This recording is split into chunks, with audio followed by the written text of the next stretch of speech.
cáncer de páncreas no solo puede afectar órganos vecinos como puede ser el duodeno, como puede ser el colédoco, sino también puede comprometer los nervios adyacentes. Y recordar que justo por detrás de la cabeza pancreática está el tronco celíaco y ahí está el plexo solar. Precisamente cuando el páncreas invade esas estructuras nerviosas, puede provocar un dolor muy significativo en el paciente y eso explica por qué una de las triadas que tenía el cáncer de cabeza de páncreas era precisamente dolor abdominal de moderada a gran intensidad y es precisamente por un compromiso a nivel de las estructuras nerviosas adyacentes. Como todo cáncer del tubo digestivo, tiene diseminación a través de la vena porta y esto puede condicionar la presencia de metástasis en el hígado, las cuales son en la mayor parte de los casos situaciones frecuentes. Recordar que adyacente a los tejidos pancreáticos afectados por la tumoración puede haber una fibrosis que puede confundir ya sea la presencia de tejido tumoral como también la presencia de pancreatitis crónica que puede asociarse a la presencia de una tumoración a dicho nivel. Debemos recordar que la biopsia es uno de los estudios que se utiliza ahora, pero poder diferenciar la presencia de un tumor como también la presencia de solo tejido adyacente. Adelante. Las manifestaciones clínicas varían dependiendo de la ubicación del tumor. Y aquí recordamos lo que se ha colocado en diapositivas previas. La localización más frecuente, hasta el 70% de los casos, es en la cabeza pancreática. Y como lo mostramos en la figura, una tumoración en la cabeza del páncreas ocluye dos ductos. El ducto pancreático principal, también llamado de Wilson, y generando dolor, generando impedimento de que las enzimas pancreáticas lleguen al duodeno y esto causa alteración en la digestión de los alimentos. Y asimismo también ocluye el colédoco distal y si esto ocurre, la bilis no va a poder llegar al duodeno y esto generará ictericia obstructiva, que es uno de los signos más importantes a tener en cuenta para poder sospechar que estamos ante un paciente que tiene neoplasia a nivel de la cabeza del páncreas, ¿no? Siguiente. Debemos recordar que pueden haber otros síntomas, muchos de ellos inespecíficos, y más aún, si el cáncer está en cuerpo cola del páncreas, es muy poco probable que dé unos síntomas muy específicos en el paciente, muy diferente a lo que es en la cabeza. Puede haber náuseas, sí, puede haber fatiga, disminución de peso, anorexia. Muchos de estos síntomas que acabamos de mencionar los podemos encontrar en múltiples neoplasias, lo cual los hace en muchos casos indistinguibles. Estos síntomas pueden o no ser causados por la afección tumoral del duodeno. Claro está, de que cuando un cáncer de cabeza de páncreas no solo ocluye la vía biliar, no solo ocluye el conducto de Wilson y también ocluye el duodeno, obviamente en casos sumamente avanzados, puede llegar a condicionar obstrucción digestiva alta. Debemos recordar también que muchos de estos pacientes con cáncer de cabeza de páncreas pueden desarrollar diabetes, pueden desarrollar cuadros de pancreatitis previo al momento del diagnóstico definitivo de cáncer de páncreas. Aquí también tener en cuenta que la diabetes puede ser un signo a tener en cuenta. Recordar que, y esto seguro lo han visto de una manera mucho más amplia en medicina interna, cuando un paciente tiene una diabetes tipo 1, es la diabetes del paciente joven que nace con deficiencia a nivel de la secreción de la insulina y esto genera sintomatología o clínica desde edades muy tempranas. Si es que hablamos del síndrome metabólico, pacientes obesos, hipercolesterolemia y demás que desarrollan la diabetes tipo 2, obviamente lo vemos en un paciente de un contexto con síndrome metabólico. En cambio, si tenemos a un paciente que quizás no tenga estas características, no sea joven con ausencia de la producción de la insulina, no sea un paciente obeso con síndrome metabólico, más bien es un paciente que tiene 60, 70 años y que de un momento a otro desarrolla diabetes, ese debut o esa aparición sin mucha asociación con su contexto clínico en el paciente de una diabetes, eso pudiera estar asociado con la presencia de una tumoración a nivel de la glándula pancreática. Y en otros casos, recordar que en nuestro medio la causa más frecuente de pancreatitis es la presencia de cálculos. Cálculos que se salen de la vesícula, pasan al colédoco, obstruyen la ampolla de Batter y generan pancreatitis. Pero si yo tengo un paciente que le dio pancreatitis y no tiene cálculos, y es un paciente adulto mayor, tiene baja de peso, tiene ictericia, debemos sospechar obviamente que eso pudiera ser también un cáncer de páncreas. Avanza. Siguiente, ya listo. Ahora, debemos recordar que también existen elementos clínicos que nos pueden indicar que la enfermedad está mucho más avanzada de lo que podemos pensar. Recordar que si hay la presencia de ascitis, esto nos habla que el paciente potencialmente puede tener, uno, lo más benigno, hipoalbuminemia, o lo que nos hablaría de un cuadro más avanzado de la enfermedad, la presencia de carcinomatosis. Obviamente esto nos habla de una invasión peritoneal del cáncer, en este caso el cáncer de páncreas. Asimismo, ganglios a nivel periumbilical, como el ganglio de la hermana María José, que seguro también ha sido mencionado en el contexto de cáncer de estómago, y también un ganglio que se localiza a nivel supraclavicular izquierdo, como lo es el ganglio de Virchow, el cual nos habla después de células tumorales que se ubicaban en el abdomen a nivel de órganos abdominales y que por vía linfática, vía conducto torácico, llegaron a la región supraclavicular izquierda. Eso también nos habla de un estadio sumamente avanzado de la enfermedad. Siguiente. Debemos recordar que si bien la clínica, ictericia, dolor abdominal y baja de peso nos hace sospechar de un cáncer de páncreas, existen algunos estudios que nosotros vamos a poder utilizar para de esa manera determinar si estamos ante un paciente con cáncer de páncreas y de esa manera determinar sus estadios o buscar un diagnóstico diferencial. Para ello existirán algunos exámenes de laboratorio, como son los exámenes de colestasis, y aquí tenemos pues bilirrubina a predominio directa, tenemos la fosfatasa alcalina y gamma glutamil transpeptidasa, las cuales nos indican que hay aumento de la presión en las vías biliares, lo cual puede ser tanto benigno como maligno. Y asimismo, paciente que tiene colestasis, paciente que tiene obstrucción a la circulación normal de la bilis dentro de las vías biliares, también hará cierto grado de coagulopatía como parte de la colestasis. Los pacientes que tienen cáncer de páncreas o en sí una patología periampular, existen algunos marcadores a tener en cuenta, como lo es el antígeno carcinoembrionario. Claro está, esto está mucho más asociado para la patología colónica, patología neoplásica colónica, y el que sí se utiliza con mucho más frecuencia, más no para diagnóstico, sino para pronóstico de la enfermedad, es el CA19-9. También tener en cuenta que existen algunos otros exámenes auxiliares, como son los estudios de imágenes. Siempre el estudio de imagen inicial en un paciente ictérico que me llega a la emergencia será la ecografía, ya que la ecografía me permitirá diferenciar ictericia obstructiva o no. Si la ecografía me indica que el paciente ictérico no tiene dilatación de vías biliares, entonces sospechamos que este es un problema funcional. En cambio, si es que yo tengo un paciente ictérico que me viene a la consulta o a la emergencia y en su ecografía dice que hay dilatación de las vías biliares, esta dilatación nos sugiere que hay un evento obstructivo, el cual puede ser benigno, como por ejemplo cálculos, o puede ser maligno, como por ejemplo alguna neoplasia periampular. Pero siempre el estudio de imágenes inicial a tener en cuenta debe ser la ecografía.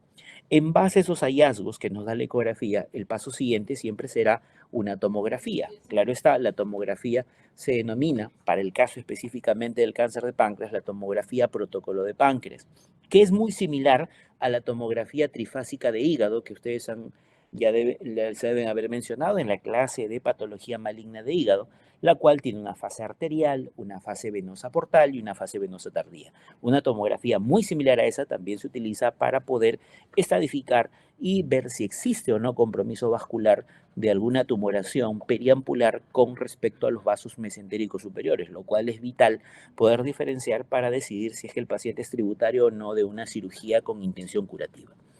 En casos muy difíciles de poder evidenciar por vía tomográfica, podemos hacer uso de el estudio de resonancia magnética y sobre todo en aquellos pacientes que sospechamos que tenga metástasis hepática, el estudio de resonancia magnética cobra una gran importancia. Asimismo, actualmente se está utilizando ya en el Perú lo que es la ecoendoscopía, es decir, el gastroenterólogo hace un estudio endoscópico digestivo alto, ingresa por esófago, llega al estómago, llega al duodeno y a través de esos abordajes hace una ecografía de la tumoración. De esa manera puede determinar si está en contacto o si está infiltrando los vasos mesentéricos superiores. De esa manera nos ayuda a hacer un mejor estadiaje.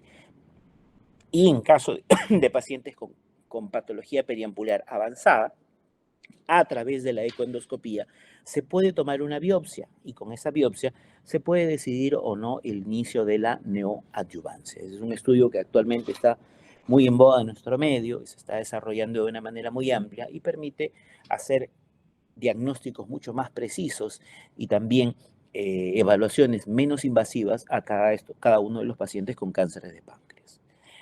Siguiente. Dentro de los estudios de laboratorio, recordemos que hay un marcador, que sea el antígeno carbohidrato 19,9 o simplemente sea 19,9. Este marcador puede estar elevado hasta en el 75% de los cánceres de páncreas. ¿Qué quiere decir? Si este marcador es negativo, pero mi tomografía me evidencia una lesión característicamente de un cáncer de páncreas, de hecho que ese marcador no me descarta que el paciente tenga un tumor. Siempre la imagen tomográfica tiene mucho mayor valor que el antígeno carcinoma embrionario en estos casos. Van a haber pacientes con una imagen muy característica de tomografía, CA-S99 negativo.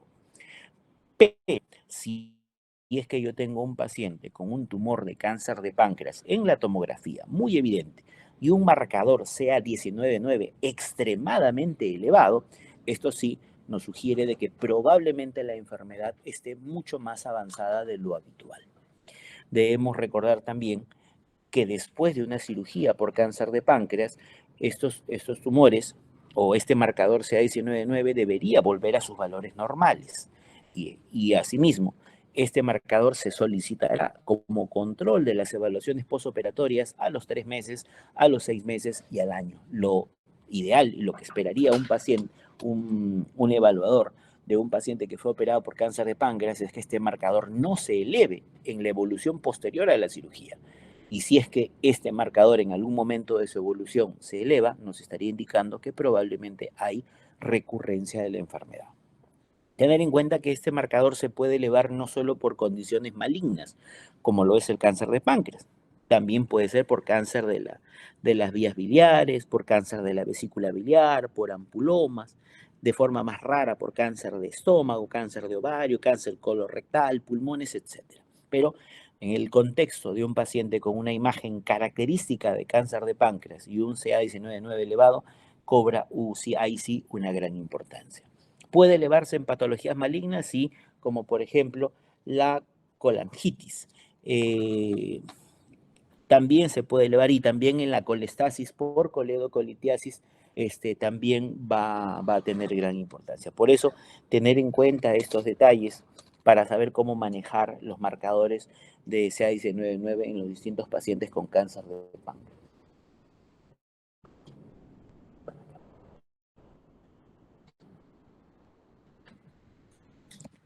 Ah, adelante.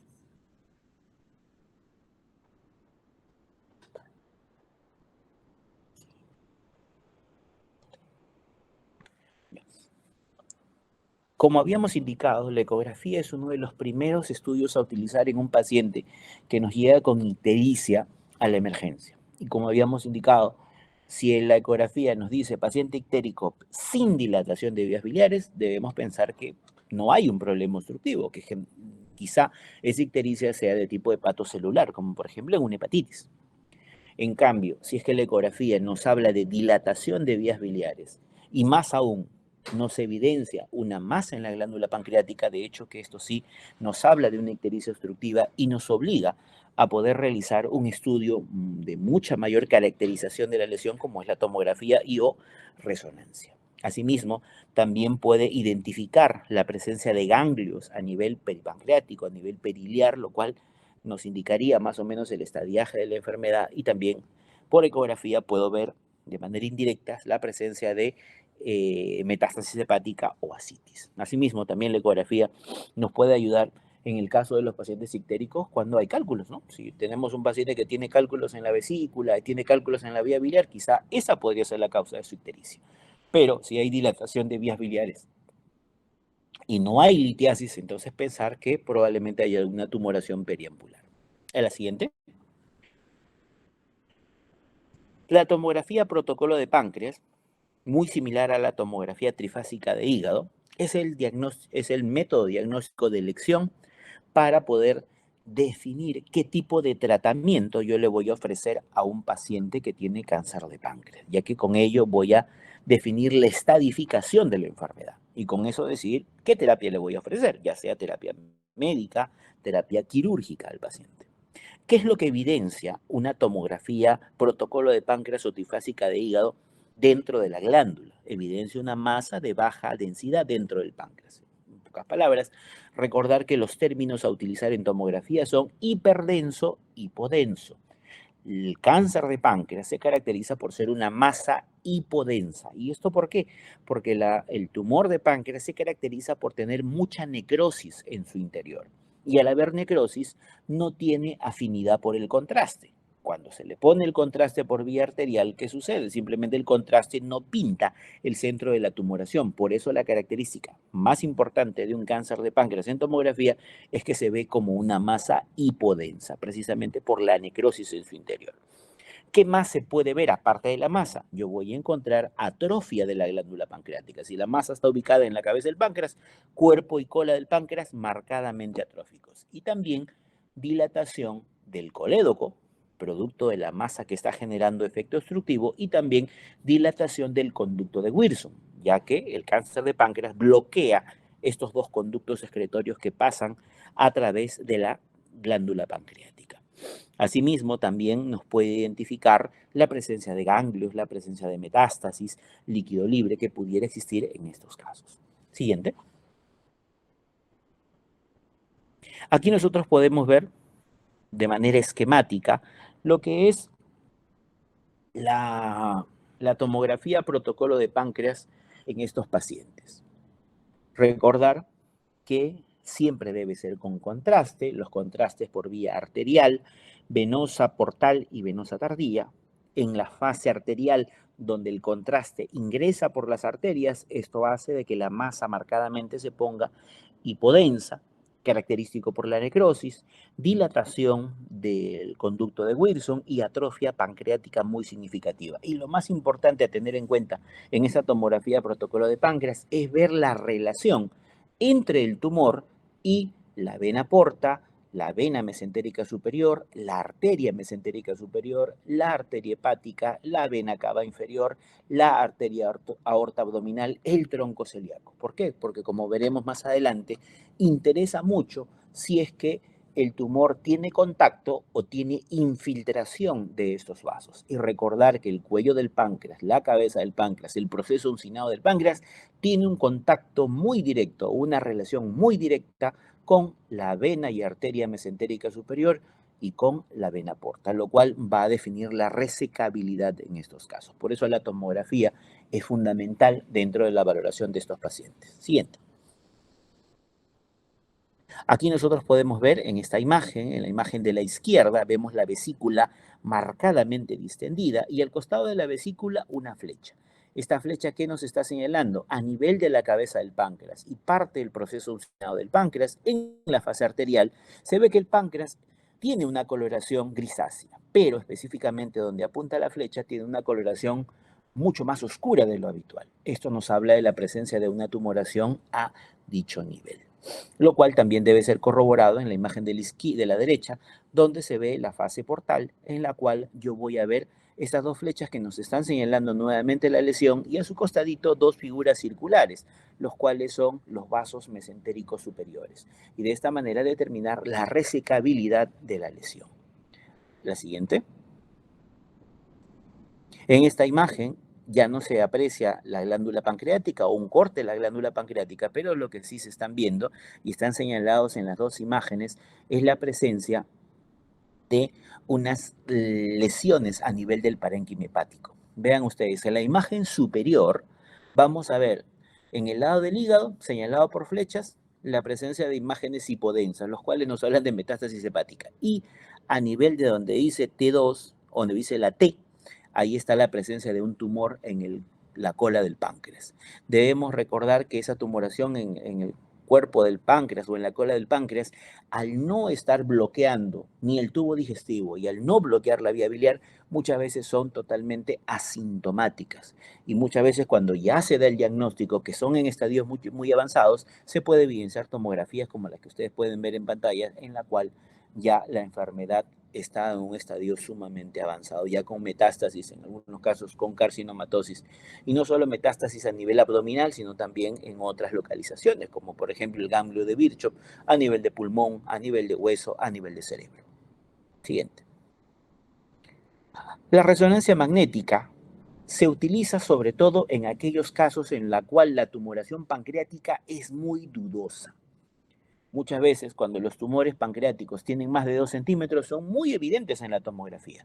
Pero cuando esos tumores son pequeñitos, muchas veces la tomografía trifásica o la tomografía protocolo de páncreas no logra evidenciar una imagen muy característica. Pero si ello genera dilatación del Wilson, dilatación del coledo con marcador CA19-9 elevado, entonces estamos en la obligación de descartar la presencia o no de una tumoración. Y aquí entra a tallar la resonancia magnética, la cual sí nos puede identificar tumores a nivel de la glándula pancreática, inclusive menores a 2 centímetros. Asimismo, también la resonancia magnética me sirve para poder dibujar el árbol biliar y también el ducto pancreático, y de esa manera conocer mejor la anatomía de estos pacientes y de esa manera poder planificar el procedimiento o la intervención quirúrgica a realizar. Por otro lado, la resonancia magnética es un estudio que me ayuda a determinar mucho mejor que la tomografía la presencia de metástasis a nivel del hígado. Muchas veces ha sucedido de que el paciente en la tomografía aparentemente no tiene lesiones en el parénquima hepático de tipo metástasis, pero cuando se hace la resonancia sí se logran ver masas inclusive muy pequeñitas, lo cual cambia drásticamente la evaluación de este grupo de pacientes. Siguiente. Un procedimiento que, como habíamos hablado anteriormente, se utiliza mucho ahora es la ecoendoscopía.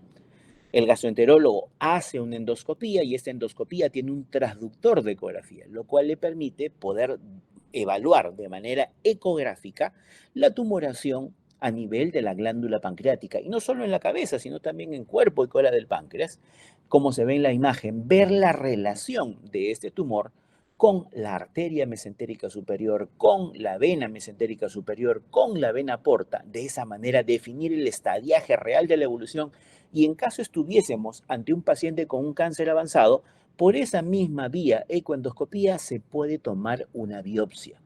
Al tomar la biopsia, yo ya sé el tipo histopatológico del tumor y con ello los oncólogos pueden iniciar sus sesiones de quimio o quimioradioterapia según sea el caso. De esa manera ya se hacen procedimientos como se hacían varias décadas atrás, en la cual uno tenía que abrir el abdomen, el estómago, llegar a la celda pancreática y tomar una biopsia en cuña directa del tumor, lo cual genera mucha morbilidad, sangrados, fístulas, perforaciones, reoperaciones o una extensión de la enfermedad por la manipulación del tumor. En este caso se hace una punción directa, dirigida y con aguja fina, lo cual nos puede ayudar para poder determinar el tipo histopatológico del tumor, y sobre todo esto sirve mucho para que la oncología pueda iniciar su terapia.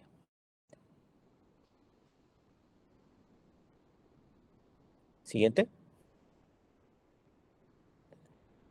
También se puede utilizar radiológica de estos pacientes la CEPRE. Claro está, a diferencia de la ecoendoscopía que me permitía tomar una biopsia, la colangiopancreatografía retrógrada endoscópica nos ayuda sobre todo en el manejo parcial de la obstrucción biliar de estos pacientes. Recordar que el cáncer de cabeza de páncreas ocluye el colédoco. Esto genera ictericia, y la ictericia, la colestasis, genera la posibilidad de que mi paciente desarrolle colangitis. Y esta colangitis, si es que no es tratada, el paciente puede llegar a una septicemia y potencialmente a una mortalidad elevada.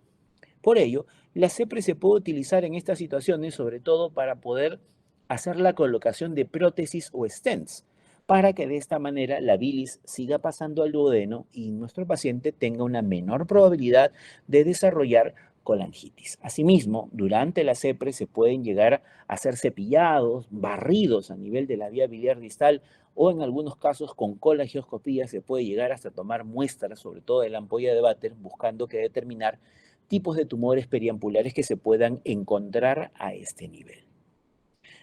Siguiente.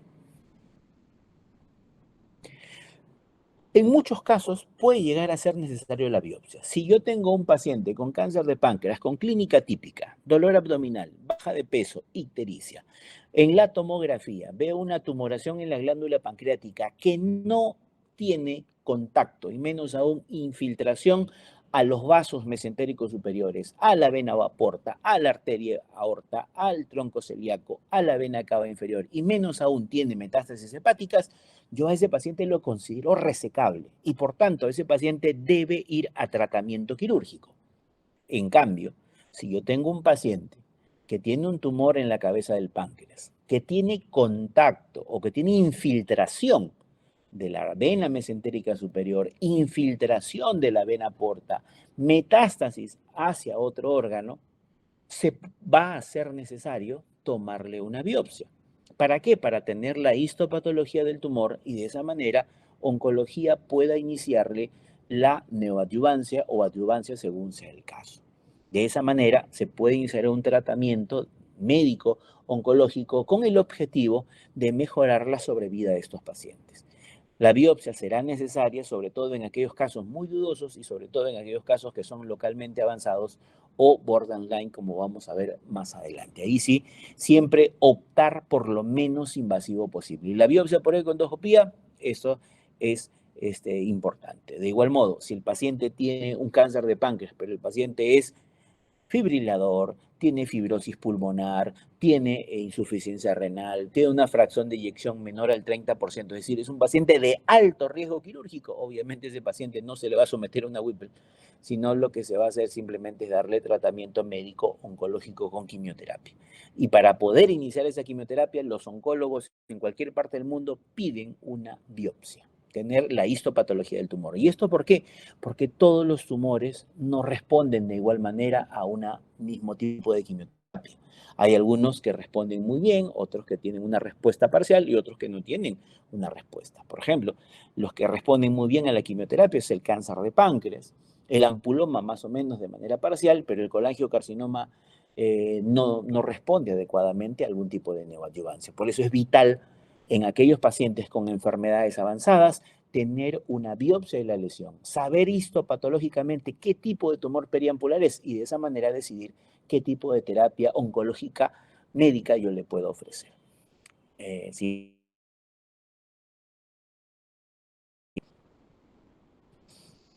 Siguiente. Salió. Como ustedes ya habían visto de repente en otros pasajes del curso, siempre la estadificación, el TNM en base a al NCCN, nos habla pues de tumores T1, T2, T3, T4, que estos varían dependiendo de las dimensiones del tumor.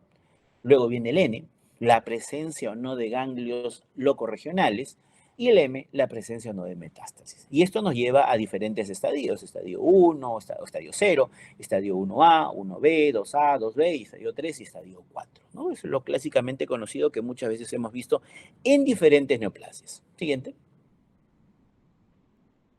Pero algo de que sí es utilizado y se utiliza mucho, sobre todo para poder definir la resecabilidad en los pacientes con cáncer de páncreas, es esta clasificación. La clasificación de resecabilidad del cáncer de páncreas, la cual nos habla de 4 tipos. La primera, el estadio resecable. El segundo, borderline resecable. El tercero, localmente avanzado. Y el cuarto, metastásico. Comenzamos por el que es más evidente, metastásico. Si yo tengo un paciente con cáncer de páncreas que en su tomografía o en su resonancia identifico la presencia de un tumor en el hígado, de hecho que esto será una metástasis. Por tanto, médico ir a una quimioterapia sistémica únicamente. En cambio, un paciente que tiene un tumor en la glándula pancreática que no contacta los vasos mesentéricos superiores, que no contacta la vena porta, que no contacta la arteria hepática, como es la primera imagen que nosotros podemos ver hacia la derecha, hacia la izquierda, perdón, este es un paciente que se considera paciente resecable y el tratamiento de elección será la cirugía. Si es de cabeza de páncreas, cirugía de Whipple. Si es de cuerpo cola del páncreas, pancreatectomía distal. Luego, El, la siguiente clasificación de resecabilidad, que vendría a ser la imagen que está en el centro, es el borderline resecable. ¿Qué quiere decir? El paciente tiene su tumor en la glándula pancreática, que allí se ve en la imagen, que tiene contacto, es decir, está adherido, está pegadito a los vasos mesentéricos superiores. Si bien en quirófano, durante sala de operaciones, yo puedo despegar el tumor de esos vasos mesentéricos superiores, pueden quedar células neoplásicas adheridas a alguno de esos vasos. Y si es que esa fuera la situación, genera de que el paciente tenga una recidiva de enfermedad. Si hay contacto vascular del tumor hacia los vasos mesentéricos superiores en un radio de menos de 180 grados, este tipo de tumores se cataloga como borderline resecable. En cambio, y aquí sería la imagen que está hacia la derecha, vamos a ver un tumor que ya no solo está en contacto, sino está infiltrando. El tumor ha invadido completamente la arteria o la vena mesentérica superior, la vena porta, ocluyendo su lumen, y esto se considera como localmente avanzado. Entonces, como ustedes ven, miren la imagen de abajo, en las tres imágenes donde se puede ver la columna vertebral, se ve la vena cava inferior, se ve la aorta, se ve el duodeno, se ve la cabeza del páncreas de un color amarillo, y en color marrón se ve el tumor, y a su costadito los vasos mesentéricos superiores. De izquierda a derecha nosotros estamos viendo resecable en la parte central, borderline, y en la parte derecha localmente avanzado. Y esto nos llevará a definir qué tipo de tratamiento le podemos ofrecer al paciente. La siguiente. Precisamente acá tenemos esa diapositiva donde nos habla de esas opciones terapéuticas. Adelante. Aquí están los 4 estadios que hemos indicado. Resecable, borderline. Todavía no lo pases. Uno por uno, uno por uno. Retroceder, retroceder, retroceder, retroceder, retroceder. Ahí. El resecable corresponde a los estadios 0 hasta 2B de la clasificación del NCCN. Siguiente. El estadio 3 del NCCN corresponde al borderline y localmente avanzado. Siguiente. El estadio 4 del NCCN nos habla del estadio metastásico de un paciente con cáncer de páncreas. Listo. Siguiente. Si mi paciente es resecable y el tumor está en la cabeza del páncreas, el tratamiento de elección es la duodenopancreatectomía cefálica o cirugía de Whipple. Siguiente. Si el paciente tiene un tumor resecable en el cuerpo y cola del páncreas, el tratamiento de elección sigue siendo quirúrgico y la cirugía se llama pancreatectomía corporocaudal o pancreatectomía distal. Siguiente. Los cuales, dependiendo de los hallazgos en la patología, va a ser necesario dar quimioterapia adyuvante. Recordar que los términos neoadyuvancia significa dar quimioterapia antes de un procedimiento quirúrgico y adyuvancia significa dar quimioterapia posterior a un tratamiento quirúrgico. Lo ideal que la mayor parte de escuelas oncológicas propugnan es dar también, luego de que el paciente fue operado, seguir dando quimioterapia adyuvante y con esto tratar de mejorar la sobrevida del paciente. Siguiente. ¿Qué pasa en el estadio borderline y localmente avanzado? Si a estos pacientes se les operan, es altísima la probabilidad de dejar enfermedad en ese paciente. Y si la enfermedad queda en el paciente, ¿qué es lo que va a provocar? La recurrencia del tumor. Es decir, su sobrevida va a disminuir significativamente. Por ello, en el caso de los borderline y localmente avanzados, el paciente debe recibir quimioterapia neoadyuvante, darle quimioterapia antes de cualquier procedimiento quirúrgico, lo cual tiene el objetivo de reducir el tumor, evitar que la enfermedad progrese y hacer que ese contacto y esa infiltración del tumor hacia los vasos sanguíneos se suelte y hacer de que nuestro paciente, que era borderline y localmente avanzado, es decir, no tributario de una cirugía con intención curativa, se vuelva un paciente tributario de una cirugía con intención curativa.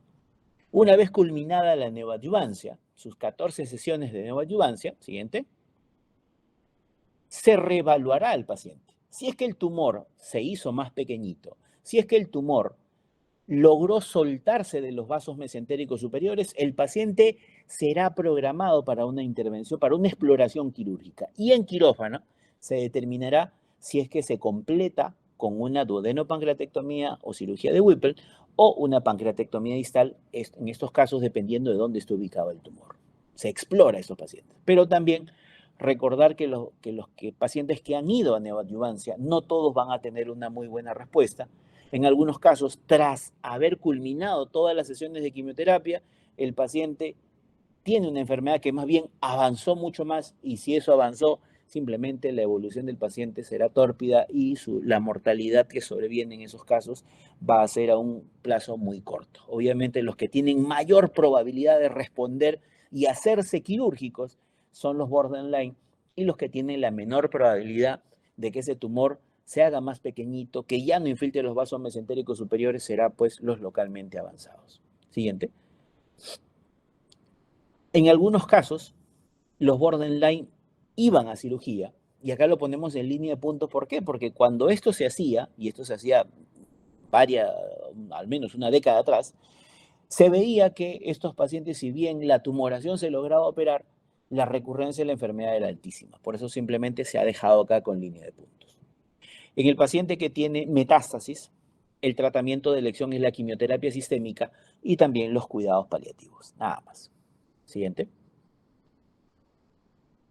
El tratamiento quirúrgico, obviamente para los pacientes resecables o los localmente avanzados o borderline que se hicieron resecables, simplemente consiste en la resección quirúrgica de la tumoración de la glándula pancreática dependiendo de dónde esté ubicada. Y aquí, miren la imagen de la derecha, hay una línea vertical de color negro.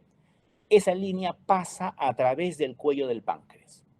Si mi paciente tiene un tumor en la cabeza del páncreas, yo corto en el cuello del páncreas y reseco todo lo que está hacia su derecha, es decir, duodeno, colédoco, cabeza del páncreas y proceso uncinado. Y eso se llama cirugía de Whipple. Pero si mi paciente tiene un tumor en el cuerpo y cola del páncreas, igualito, se corta en el cuello pancreático, pero se reseca todo lo que queda a la izquierda con respecto al paciente. Es decir, cuerpo, cola del páncreas, incluso hasta el vaso. Y eso tiene un nombre, se llama pancreatectomía distal o pancreatectomía corporocaudal. Por tanto, un paciente que tiene un tumor en el páncreas, yo solo dispongo de dos cirugías. El tumor está ubicado en la cabeza, le hago duodenopancreatectomía encefálica o cirugía de Whipple. Si el tumor está en cuerpo y cola del páncreas, le hago pancreatectomía distal con esplenectomía. Y esos son los únicos dos procedimientos a tener en cuenta en pacientes que tienen patología pancreática. El objetivo principal es obtener el R0, es decir, resecar completamente la enfermedad y no dejar ni una célula dentro del paciente, lo cual pueda repercutir en su evolución posterior. Siguiente. Aquí nosotros podemos ver en esta imagen lo que sería el procedimiento de la Whipple. Vean ustedes, la imagen superior nos muestra el tubo digestivo, la anatomía normal, la cual a través de una flecha se está señalando lo que es la pieza operatoria de la duodenopancreatectomía. ¿En qué consiste? ¿Qué es lo que se reseca en la duodenopancreatectomía? Se reseca el antro gástrico, el píloro, la primera, segunda, tercera y cuarta porción del duodeno, el ángulo de Treitz y unos 10 centímetros de yeyuno. Asimismo, se reseca vesícula biliar, el colédoco, la cabeza del páncreas, el proceso uncinado del páncreas. Todo eso es la pieza operatoria de la duodenopancreatectomía. Como se ve, se hace una resección de múltiples órganos. Ahora, posterior a la resección, viene la fase de reconstrucción. Y la fase de reconstrucción comprende tres anastomosis. La primera que se hace es la anastomosis o la unión entre el páncreas, el cuello del páncreas con el yeyuno. Se llama pancreato-yeyunostomía. La segunda se da entre el hepático común y el yeyuno. Hepato-yeyunostomía es el nombre. Y la tercera es la que se da entre el yeyuno y el estómago. Gastro-yeyunostomía. Estas tres son las tres anastomosis que se le hace a un paciente que tiene duodenopancreatectomía cefálica o cirugía de Whipple. Siguiente.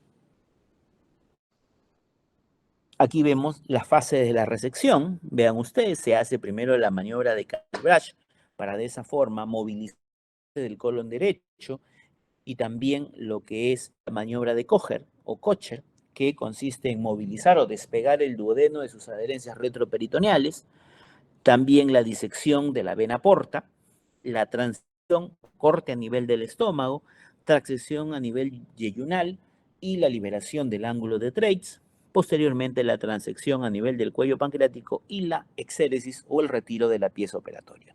Como se ve en la imagen, la secuencia de pasos es siguiendo las manecillas del reloj. Las etapas o los pasos de la resección son en sentido horario. Siguiente.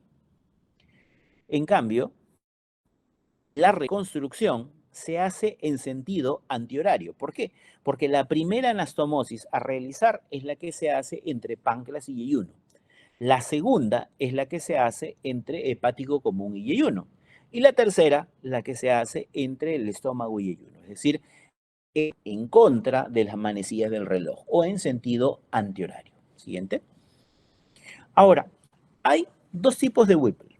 Whipple clásica y Whipple con preservación pilórica. En la Whipple clásica, ¿qué es lo que se hace? Se hace resección del antro y píloro.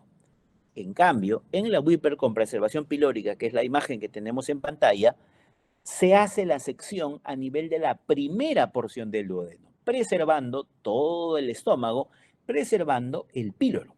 Por eso el nombre de preservación pilórica. Aquí, las anastomosis o las sería páncreas y yeyuno, siempre es la primera, hepático común y yeyuno, esta es la segunda, y ahora lo que se va a unir es la porción del duodeno con el yeyuno. ¿Cuál es el objetivo de hacer este tipo de procedimientos, la Whipple con preservación pilórica versus la Whipple clásica? Es tratar de reducir una complicación posoperatoria que se denomina retardo del vaciamiento gástrico. En teoría, aquellos pacientes que se le hacen la Whipple con preservación pilórica, habría menos retardo con vaciamiento gástrico, pero eso varía sobre todo de escuela a escuela quirúrgica. Siguiente.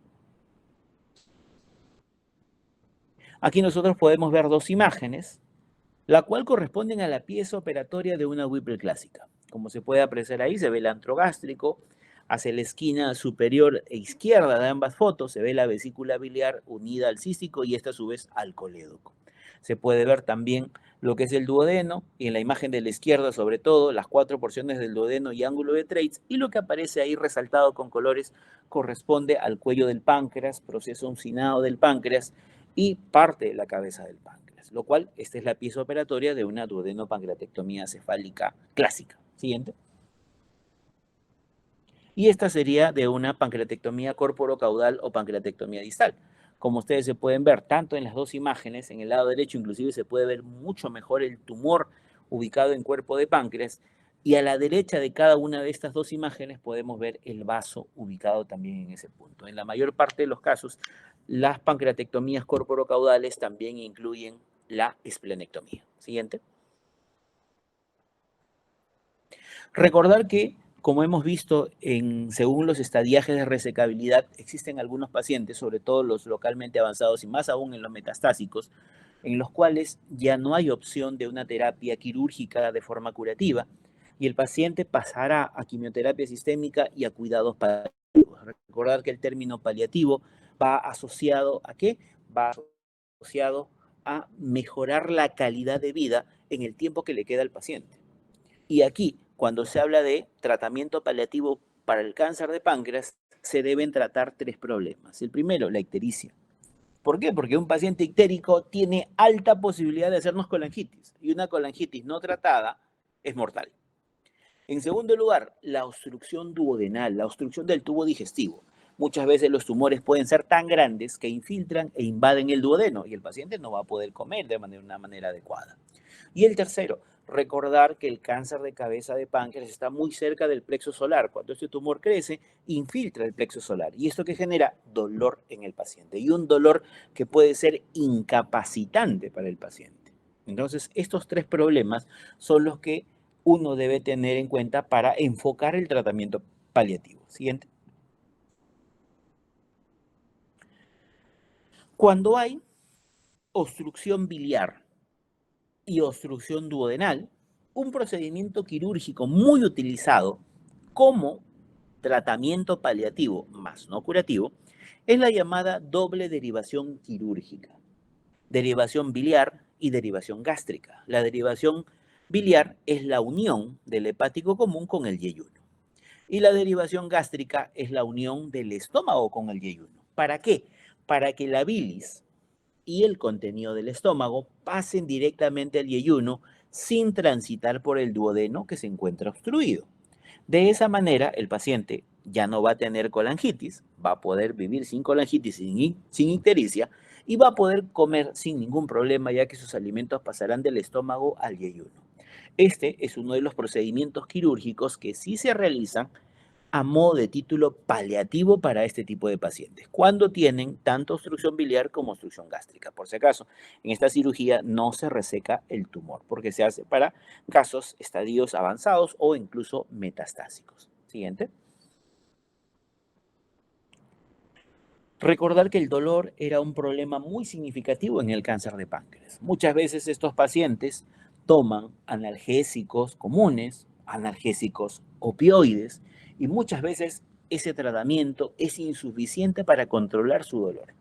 En casos muy extremos, cuando ya la terapia farmacológica no ha tenido resultados, un procedimiento a utilizar es la neurolisis o también llamada alcoholización del plexo solar.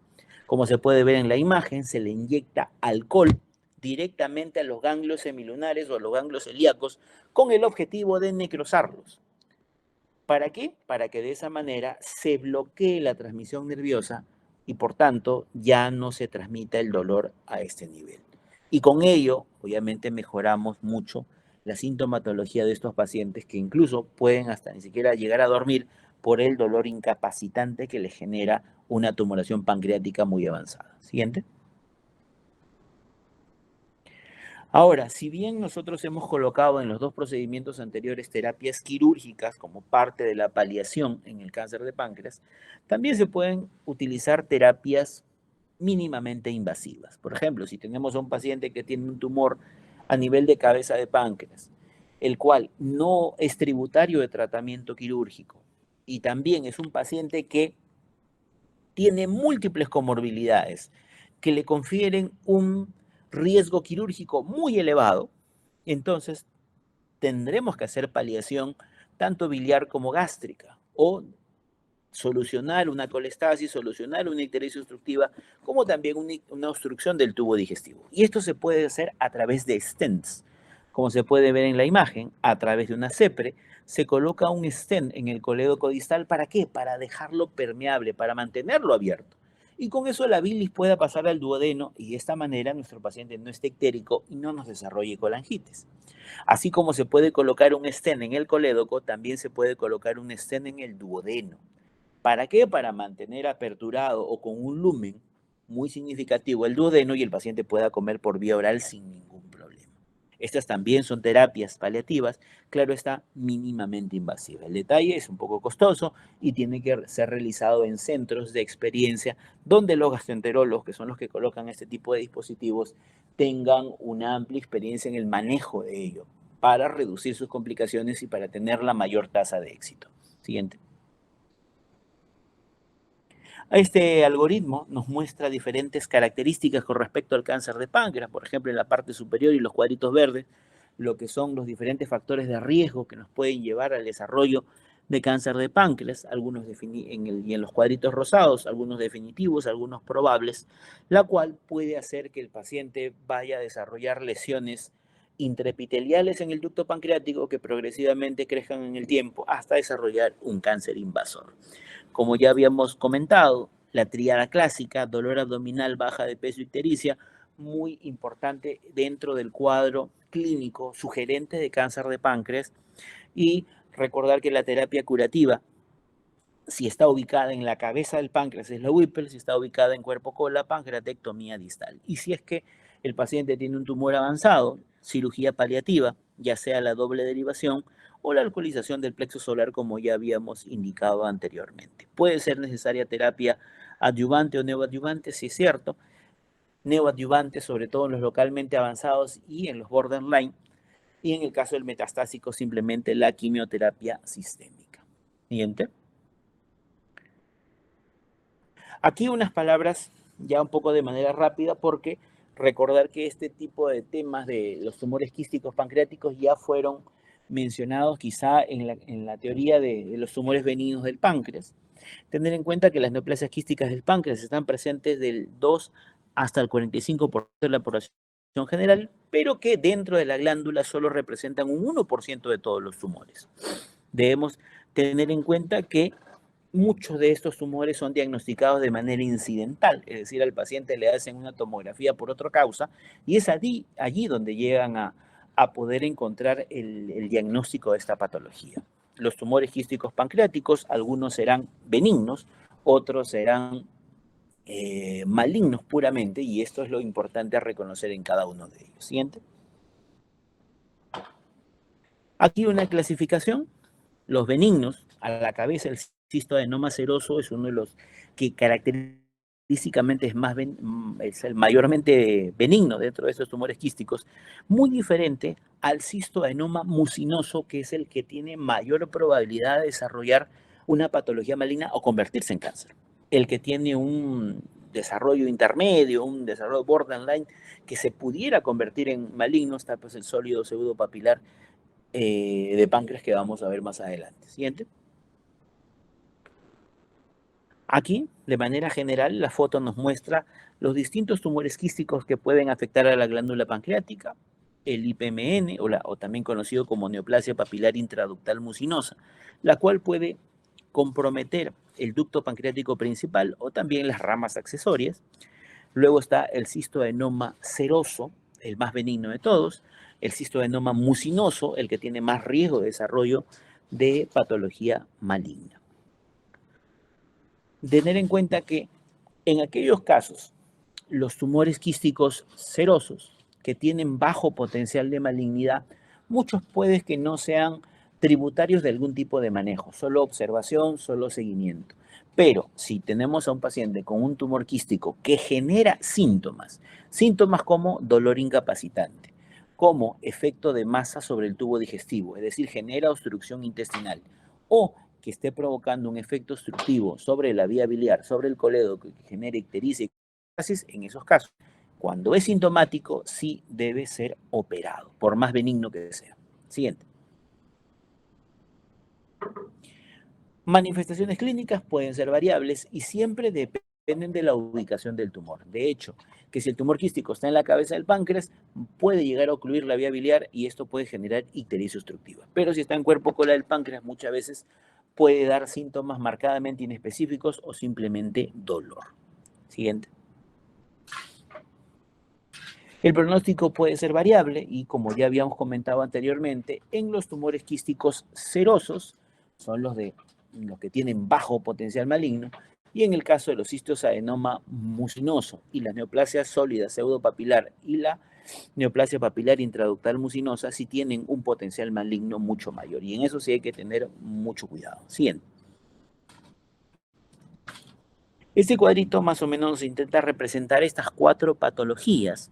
Recordar que los cistoadenomas serosos se presentarán sobre todo en aquellas pacientes mujeres añosas, no tiene un riesgo de malignidad o bajo potencial asociado a malignidad, puede tener una presentación tanto microquística como macroquística y no tiene comunicación con el ducto pancreático. En el caso del cistoadenoma mucinoso, también se presenta en el género femenino, claro está, a edades más tempranas, 40, 50, 60 años. Los tumores pueden tener un tamaño mucho más grande, tampoco tienen comunicación con el ducto pancreático. Una característica importante es que en su pared tiene un epitelio constituido por estroma ovárico, por lo cual es muchísimo más frecuente encontrarlo en el género femenino, y es el que tiene un alto potencial maligno.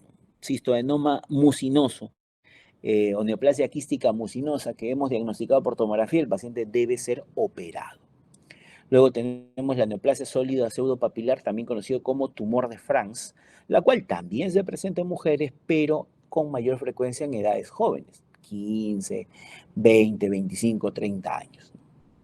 no tienen comunicación con el ducto pancreático, como ya hemos dicho, se presenta más en mujeres jóvenes. Y la última es la neoplasia papilar intraductal mucinosa, es la que afecta a los ductos pancreáticos, tanto el ducto pancreático principal, lo de Wilson, como sus ramas laterales. A diferencia de los tres anteriores, aquí predomina el género masculino para el desarrollo de esta patología, y masculino sobre todo añoso, 60, 70, 80 años. Aquí una clínica muy sugerente de este tipo de patologías es la presencia de pancreatitis de manera recurrente, y de igual modo, esta neoplasia papilar intraductal mucinosa también puede transformarse en un adenocarcinoma de páncreas, por lo cual el seguimiento o el tratamiento, de acuerdo a las condiciones específicamente que vamos a iniciar en diapositivas subsiguientes, va a indicar si es que es tributario o no de una resección quirúrgica de tipo oncológica. Siguiente. Existen diferentes elementos que nos permiten diferenciar las tumoraciones quísticas más frecuentes. Y aquí pues tenemos a la neoplasia quística serosa, neoplasia quística mucinosa y el IPMN. Para poder tener o hacer este diagnóstico diferencial, debemos hacer ecoendoscopía, punción y aspiración del contenido de cada uno de estos quistes y enviar a estudio. Tener en cuenta pues de que debemos valorar tanto la citología, la apariencia del fluido que hemos aspirado, la presencia o no de mucina, la presencia o no de amilasa, CA19-9, y esto nos determinará cuál de estas lesiones quísticas potencialmente puede ser y también el riesgo de malignidad. Recordar que en el caso de la neoplasia quística serosa es un líquido claro, no tiene mucina, tiene baja cantidad de amilasa, bajo niveles de CEA y un potencial maligno marcadamente disminuido. En el caso de la neoplasia quística mucinosa, es un líquido viscoso por la mucina, hay mucina presente en el aspirado, tiene bajo nivel de amilasa, pero un CA19-9 muy elevado y el potencial maligno es alto. Para los IPMN también es un material, una secreción viscosa, mucina presente, amilasa, a diferencia del cistoadenoma mucinoso, que es amilasa bajo, aquí es marcadamente alto y puede asociarse a la presencia de pancreatitis. Y el CA también puede estar elevado. Recordar que aquí el potencial maligno también es importante. Siguiente. Esta es una imagen que más o menos nos intenta representar cuál sería el grupo etario a tener en cuenta por la presencia de tumores quísticos en el género femenino, ¿no? Recordar que aquí los tumores quísticos más frecuentes son pues cistoadenoma seroso, cistoadenoma mucinoso y la neoplasia quística sólida pseudopapilar o tumor de Franz. En el caso de la tumoración sólida pseudopapilar o tumor de Franz, le dicen pues el tumor de la hija, ya que se presenta a edades muy tempranas. En el caso del cistoadenoma mucinoso, el que tiene más posibilidad de desarrollar potencial maligno y convertirse en cáncer es el tumor de la madre. Y en el caso, pues, de los cistoadenomas serosos, que son tumores que se presentan con un bajo potencial maligno, le dicen pues, que son los tumores de la abuela, ya que se presentan en mujeres añosas. Siguiente. Aquí algunas características adicionales con respecto a estos tumores quísticos. Recuerden que los cistoadenomas mucinosos, género femenino, estroma ovárico, más ubicados en el cuerpo cola del páncreas, no comunicación con ductos pancreáticos, y recordar que aquí, si tenemos el diagnóstico o sospechamos de una manera muy elevada de la presencia de un cistoadenoma mucinoso, estos pacientes son quirúrgicos. Si está ubicado cabeza de páncreas, se le da una duodenopancreatectomía cefálica o cirugía de Whipple. Si está ubicado en cuerpo cola del páncreas, se hará una pancreatectomía distal. Siguiente. En el caso de los tumores de Franz, si bien es una patología un poco rara, se presenta en edades jóvenes, con una media de 26 años. Puede ser asintomática, claro está, mientras más grande sea o esté en cabeza de páncreas, más sintomático puede ser para el paciente. Puede presentar hemorragias y necrosis intraquísticas, lo cual puede estar asociado con la presencia de sintomatología. Son tumores grandes, con hemorragias intraquísticas, como se puede ver en la imagen, y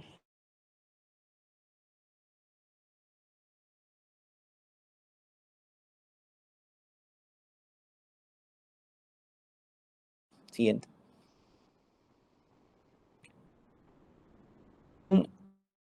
tumor considerado borderline, es decir, benigno con diseminación o riesgo de malignidad, de igual el tratamiento debe ser quirúrgico. Está ubicado en cuerpo cola del páncreas, es quirúrgico. Recordar que siempre la cirugía en el páncreas solo serán dos. Si el tumor de Franz está ubicado en la cabeza del páncreas, duodenopancreatectomía cefálica.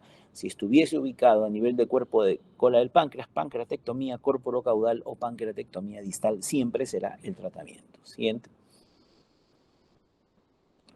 En el caso de la neoplasia papilar intraductal mucinosa, como mencionamos anteriormente, se presenta en varones añosos, alto potencial de malignidad y a diferencia de los otros tumores quísticos, aquí sí hay comunicación con el ducto pancreático, ya sea con el ducto pancreático principal o de Wilson o con sus ramas laterales.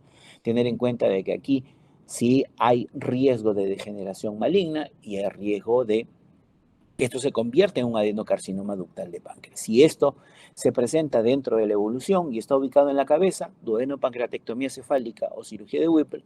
Si está ubicado en cuerpo, cola de páncreas, pancreatectomía distal. Siguiente. En el caso del cistoadenoma seroso, recuerden, ese es el tumor que se decía tumor de la abuela.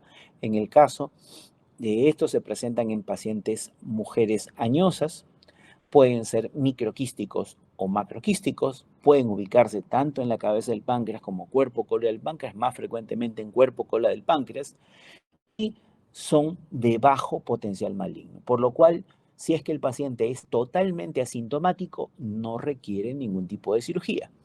Pero si este tumor quístico seroso está en la cabeza y está ocluyendo el colédoco, si está ocluyendo el duodeno y está generando sintomatología, está generando dolor, ictericia y obstrucción digestiva en el paciente, allí sí será necesario operarlo. No por la malignidad, no porque se vaya a convertir en un cáncer, sino porque está generando síntomas y problemas en el paciente. Siguiente. Bien, con esto hemos culminado. Si hubiera alguna pregunta.